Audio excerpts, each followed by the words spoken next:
Ketegangan di Laut Cina Selatan semakin hari semakin meruncing, mencetuskan persoalan besar tentang masa depan rantau ini. Apakah nasib Laut Cina Selatan dan adakah isu ini bakal membawa kepada konflik yang lebih serius? Isu tuntutan bertindih di perairan strategik ini melibatkan bukan sahaja negara-negara ASEAN seperti Malaysia, Filipina, Vietnam, dan Brunei, tetapi juga kuasa besar seperti China dan Amerika Serikat. Dengan sumber alam yang kaya, terutamanya minyak dan gas, perairan ini menjadi rebutan. Dan keadaan semakin genting apabila China terus menuntut hak ke atas kawasan luas Laut China Selatan berdasarkan peta 9 garis putusnya. Satu persoalan yang timbul ialah sejauh manakah negara-negara ASEAN ini mampu mempertahankan hak mereka di perairan ini. Malaysia misalnya sudah lama menyatakan pendirian tegasnya dan menolak tuntutan Beijing yang menceroboh zon ekonomi eksklusif Malaysia, terutamanya di kawasan yang berdekatan dengan Sarawak. Mengapa tuntutan ini terus dipertikaikan oleh China? Dan apakah kepentingan sebenarnya yang terkandung dalam Laut Cina Selatan? Sumber asli yang terkandung di dasar laut ini bukan sekadar menguntungkan dari segi ekonomi, malah berpotensi untuk mengubah lanskap geopolitik serantau. Bagaimana Malaysia, negara-negara ASEAN lain, dan China boleh mencapai jalan penyelesaian tanpa menjejaskan kedaulatan masing-masing? Ketegangan ini juga membuka pintu kepada persoalan yang lebih luas, yaitu apakah peranan Amerika Syarikat dalam konflik ini? Apakah tindakan seterusnya yang akan diambil oleh Washington dalam mempertahankan kebebasan navigasi di kawasan ini, terutamanya dengan peningkatan aktiviti ketenteraan China di perairan tersebut?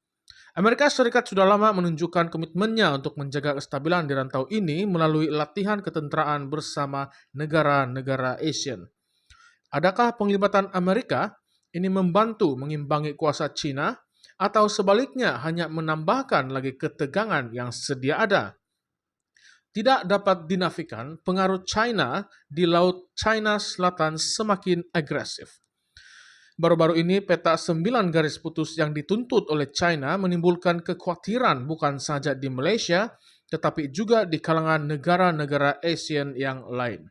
Apakah maksud peta ini kepada kedudukan kedaulatan negara-negara kecil seperti Malaysia? Mungkinkah ini merupakan usaha China untuk mengukuhkan kedudukannya sebagai kuasa besar global yang dominan? Atau adakah mereka hanya mempertahankan apa yang mereka anggap sebagai hak sejarah? Apa yang pasti isu ini perlu ditangani dengan berhati-hati karena tindakan tergesa-gesa boleh membawa kepada konflik yang lebih besar. Di pihak Malaysia, ketegasan dalam mempertahankan kedaulatan di perairan Laut China Selatan adalah satu keutamaan. Namun, apakah pilihan yang ada jika China terus bertindak agresif? Adakah tindakan diplomatik yang diambil selama ini mencukupi untuk mengekang tuntutan China, atau adakah lebih banyak tindakan yang diperlukan? Dalam hal ini, adakah Malaysia dan negara-negara ASEAN mampu bersatu untuk menangkis ancaman ini, atau adakah mereka akan terpecah di antara kepentingan masing-masing? Ketidakpastian ini menimbulkan kebimbangan tentang masa depan rantau ASEAN secara keseluruhannya, terutamanya dalam menjaga keamanan dan kestabilan. Selain itu, peranan negara-negara seperti Jepun, Australia, dan negara-negara Eropa juga perlu diambil kira. Mereka sudah lama memerhatikan perkembangan di Laut China Selatan, tetapi apakah langkah-langkah yang lebih konkret yang akan mereka ambil? Adakah kita akan menyaksikan lebih banyak sokongan diplomatik atau bantuan ketenteraan kepada negara-negara ASEAN, atau adakah mereka akan berhati-hati untuk tidak mencetuskan konflik terbuka dengan China? Jika iya, apakah bentuk sokongan ini? Dan bagaimanakah ia akan mempengaruhi keseimbangan kuasa di rantau ini? Ketika ketegangan terus meningkat, persoalan tentang keselamatan dan ekonomi di rantau ASEAN semakin mendesak.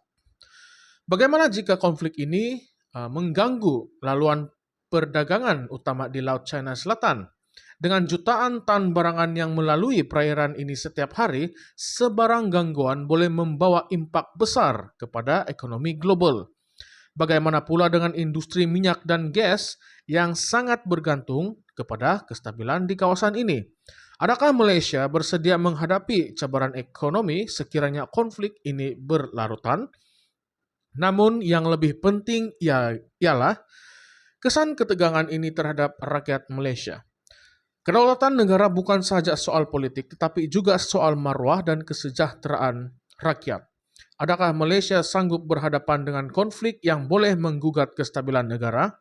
Dalam hal ini, apakah suara rakyat akan didengar dalam membuat keputusan penting tentang dasar luar negara? Sebarang tindakan yang diambil haruslah mempertimbangkan bukan sahaja kepentingan negara, tetapi juga masa depan generasi akan datang. Pada itu, satu lagi persoalan yang muncul ialah adakah China akan terus berkeras dengan tuntutannya atau adakah mereka bersedia untuk berunding? Rundingan merupakan jalan terbaik untuk mengelakkan konflik. Tetapi, bolehkah kita berharap bahwa China akan memilih jalan ini? Diplomasi masih mempunyai peluang, tetapi hanya jika semua pihak bersedia untuk berbincang dengan ikhlas dan terbuka.